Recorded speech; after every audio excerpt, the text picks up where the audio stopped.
അക്കാഡമിയിലേക്ക് എല്ലാവർക്കും ഒരിക്കൽ കൂടി സ്വാഗതം.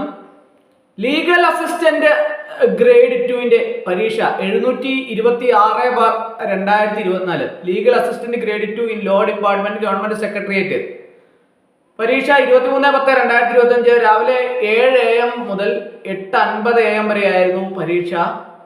പരീക്ഷയെ സംബന്ധിച്ച് 6796 പേരാണ് പരീക്ഷയ്ക്ക് വേണ്ടിയിട്ട് തയ്യാറെടുത്തത്, കൺഫർമേഷൻ കൊടുത്തത്.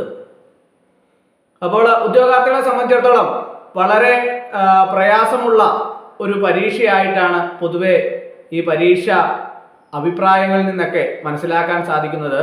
അതിൻ്റെ സിലബസ് എന്ന് പറയുന്നത് ലെജിസ്ലേറ്റീവ് ഡ്രാഫ്റ്റിംഗ് ആൻഡ് ഇന്റർപ്രിട്ടേഷൻ, അതിൻ്റെ 10 മാർക്കാണ് ആ ഭാഗത്തു നിന്നുണ്ടായിരുന്നത്. Constitutional law and administrative law 20 മാർക്കാണുള്ളത്. Major substantive and procedural laws ആ ഭാഗത്തുനിന്ന് 20 മാർക്കാണ് ഉണ്ടായിരുന്നത്. Major substantive and procedure laws civil contracts torts and CPC ആ ഭാഗത്തുനിന്നും 10 മാർക്കാണുള്ളത്. ഭാരതീയ സാക്ഷ്യ അധീയം 5 മാർക്കാണുള്ളത്. ലോ പ്രോപ്പർട്ടിയുടെ ഭാഗത്തുനിന്ന് 5 മാർക്കാണുള്ളത്. ലേബർ ലോയുടെ ഭാഗത്തുനിന്ന് 10 മാർക്കാണ് ഉണ്ടായിരുന്നത്. Law relating to land and environment ഈ ഭാഗത്തുനിന്നും 5 മാർക്കിന്റെ ചോദ്യമാണ് ഉണ്ടായിരുന്നത്. ഇങ്ങനെയാണ് ഇതിന്റെ സിലബസും മാർക്ക് ഡിസ്ട്രിബ്യൂഷനും വരുന്നത്.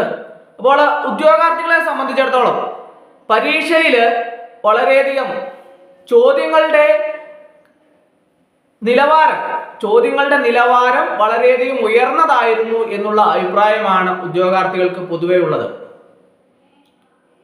പരീക്ഷ കഴിഞ്ഞപ്പോൾ തന്നെ ധാരാളം ഉദ്യോഗാർത്ഥികൾ എന്നെ വിളിക്കുകയുണ്ടായി. അപ്പോൾ ഞാൻ ഇന്നലെ അതിനെ സംബന്ധിച്ച പ്രീവിയസ് ക്വസ്റ്റ്യൻ ഒക്കെ ചെയ്ത ഒരു ക്ലാസ്സുകളൊക്കെ തന്നെ ഞാൻ അപ്ലോഡ് ചെയ്തിട്ടുണ്ടായിരുന്നു. പ്രസ്തുത ക്ലാസ്സിൽ സംബന്ധിച്ചുള്ള ചോദ്യങ്ങളൊക്കെ തന്നെ പരീക്ഷയ്ക്ക് വന്നിട്ടുണ്ടായിരുന്നു. അപ്പോൾ ഉദ്യോഗാർത്ഥികളെ സംബന്ധിച്ചിടത്തോളം പരീക്ഷയുടെ ലെവൽ, അതായത് പരീക്ഷയുടെ ചോദ്യങ്ങൾ കുറച്ചുകൂടി എളുപ്പമായിരിക്കും, അല്ലെങ്കിൽ ഒരു മീഡിയം ലെവൽ ചോദ്യങ്ങളായിരിക്കും എന്നുള്ള പ്രതീക്ഷയിലാണ് പല ഉദ്യോഗാർത്ഥികളും പോയത്. എന്നാൽ ഉദ്യോഗാർത്ഥികളെ സംബന്ധിച്ചിടത്തോളം തങ്ങളുടെ പ്രതീക്ഷകൾക്കൊക്കെ അപ്പുറമായിട്ട് തന്നെ പരീക്ഷയുടെ ചോദ്യങ്ങൾ കുറച്ചുകൂടി നിലവാരം ഉയർന്ന ചോദ്യങ്ങളായിരുന്നു. ലീഗൽ അസിസ്റ്റന്റ് ഗ്രേഡ് 2 എന്ന തസ്തികയുടെ പ്രാധാന്യം മനസ്സിലാക്കാവുന്ന രീതിയിൽ അത്രയധികം പ്രാധാന്യമുള്ള ഒരു തസ്തിക ആയതുകൊണ്ട് തന്നെ അവിടെ ഉണ്ടാവുന്ന ചോദ്യങ്ങളെല്ലാം തന്നെ അത്രയധികം നിലവാരമുള്ള ചോദ്യങ്ങളായിരിക്കുമെന്ന് ഉദ്യോഗാർത്ഥികൾ നേരത്തെ മനസ്സിലാക്കേണ്ടതായിരുന്നു. എന്നാൽ അത്രയധികം പ്രാധാന്യം പരീക്ഷയ്ക്ക് കൊടുത്തില്ല. പല ഉദ്യോഗാർത്ഥികളും അവസാന നിമിഷങ്ങളിലാണ് കൂടുതൽ പഠിക്കാൻ വേണ്ടിയിട്ട് ശ്രമിച്ചത് എന്ന് പറഞ്ഞ പല ഉദ്യോഗാർത്ഥികളുമുണ്ട്.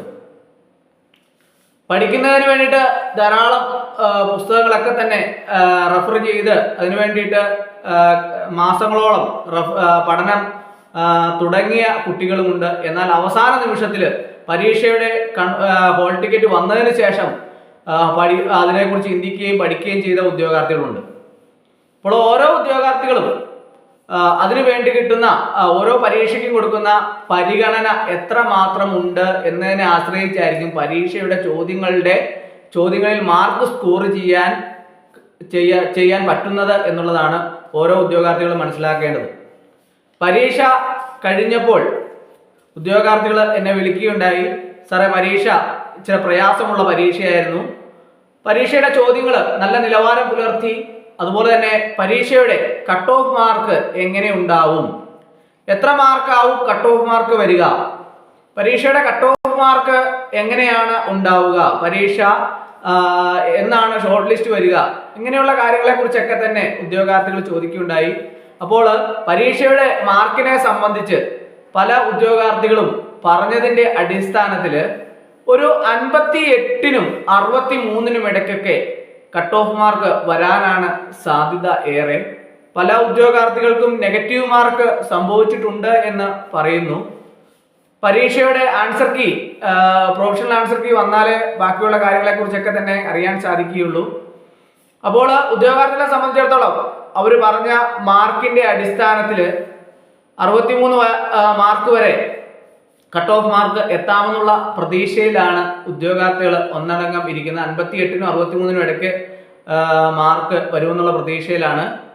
6796 പേരാണ് കൺഫർമേഷൻ കൊടുത്തതെങ്കിലും 60% താഴെ ഉദ്യോഗാർത്ഥികൾ മാത്രമാണ് പരീക്ഷയ്ക്ക് എത്തിയിട്ടുള്ളത് എന്നുള്ളതാണ് അറിയാൻ കഴിയുന്നത്. കൃത്യമായിട്ടുള്ള കണക്കുകളൊക്കെ തന്നെ പുറത്ത് വരുന്നതേ ഉള്ളൂ. അതുകൊണ്ട് തന്നെ എത്ര ശതമാനം എത്തി എന്നുള്ളതിനെ കുറിച്ച് കറക്റ്റായിട്ടുള്ള നിഗമനത്തിൽ ഉടൻ തന്നെ എത്തിച്ചേരുന്നതാണ്. അപ്പോൾ ഇതിന്റെ ഷോർട്ട് ലിസ്റ്റിനെ സംബന്ധിച്ച് ഇപ്പോൾ എല്ലാ ഉദ്യോഗാർത്ഥികൾക്കും ഞാൻ പലപ്പോഴായിട്ട് ക്ലാസ് എടുക്കുമ്പോൾ പറയുന്നതാണ്, ഷോർട്ട് ലിസ്റ്റ് താമസം ഉണ്ടാവില്ല. പക്ഷേ ഇതിൻ്റെ അകത്ത് ചലഞ്ചിങ്ങും കാര്യങ്ങളൊക്കെ ഉണ്ടായാൽ അല്ലെങ്കിൽ എന്തെങ്കിലും തടസ്സങ്ങൾ ഉണ്ടായാൽ മാത്രമേ ഷോർട്ട് ലിസ്റ്റ് വൈകാൻ സാധ്യതയുള്ളൂ. അങ്ങനെയുള്ള തടസ്സങ്ങളൊന്നും ഉണ്ടായില്ല എങ്കിൽ കൃത്യമായിട്ട് തന്നെ പൂർത്തീകരിച്ച് ഒരു 3-4 മാസത്തിനുള്ളിൽ തന്നെ ഷോർട്ട് ലിസ്റ്റ് പ്രസിദ്ധീകരിക്കും എന്നുള്ള കാര്യത്തിൽ യാതൊരു സംശയവുമില്ല. അങ്ങനെയുള്ള ഒരു തുടർ നടപടികളിലേക്കാണ് PSC ഇപ്പോൾ നീങ്ങിക്കൊണ്ടിരിക്കുന്നത്. അതുപോലെ തന്നെ അതിൻ്റെ ബാക്കിയുള്ള ഇന്റർവ്യൂവും അതുപോലെ തന്നെ സർട്ടിഫിക്കറ്റ് വെരിഫിക്കേഷനും ഒക്കെ അതിൻ്റെ തുടർ നടപടികളോളം തന്നെ ബാക്കിയുള്ള കാര്യങ്ങളൊക്കെ തന്നെ നടപ്പിൽ ആക്കുന്നതാണ്. അപ്പോൾ ഇന്നത്തെ പരീക്ഷയെ സംബന്ധിച്ച് ഒരു വിശദമായ വിശകലനം ഉദ്യോഗാർത്ഥികൾ ആവശ്യപ്പെട്ടതിൻ്റെ അടിസ്ഥാനത്തിലാണ് ഇങ്ങനൊരു ക്ലാസ് ഞാൻ അറേഞ്ച് ചെയ്തത്. അപ്പോൾ ഇന്നത്തെ ക്ലാസ് എല്ലാവർക്കും ഇഷ്ടമായെന്ന് വിചാരിക്കുന്നു. ഒരിക്കൽ കൂടി എന്ന് പറഞ്ഞു നിർത്തട്ടെ. നന്ദി, നമസ്കാരം.